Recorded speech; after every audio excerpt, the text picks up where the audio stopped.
As a board-certified medical and surgical dermatologist, I found that there was a real need to provide aesthetic treatments for my patients.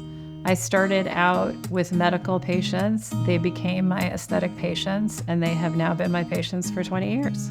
And probably the most common service that is requested is Botox. So what is Botox? It's actually a neurotoxin made from botulinum toxin, very diluted, so it's very safe. There are lots of different variations. So when people say Botox, they're often referring to multiple different neurotoxins like Dysport, dify.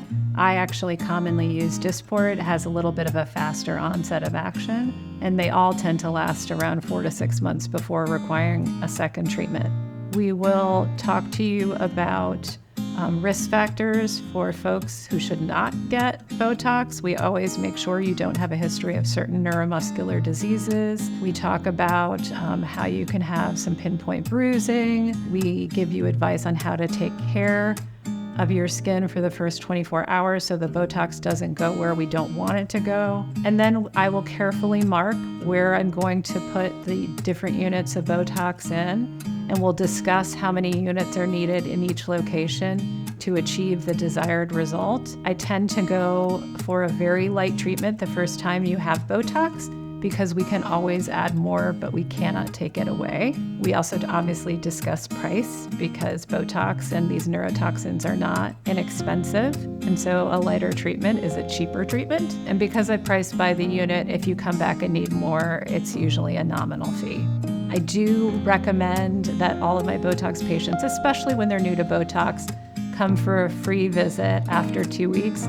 That's when Botox has had a chance to fully kick in. And then we can see if there are any small asymmetries, we can add a unit here or there, or if someone is still really moving too much and they just need more Botox. So why should you come to Donnelley Dermatology for your Botox? There are 1 million people providing Botox in the city of New York. Here at Donnelley Dermatology, we do give you that extra time. We do screen you thoroughly. We do explain everything very carefully. I do mark out where I'm putting the Botox and exactly how many units I'm using so that we can replicate that in the future. Many dermatologists say they're going to use a certain number of units and then they just put a little bit here and a little bit there, but they don't keep a record of how many units went there, and I'm very meticulous that way. So basically, just like we treat everything else very carefully and thoroughly, we do the same with our Botox treatments.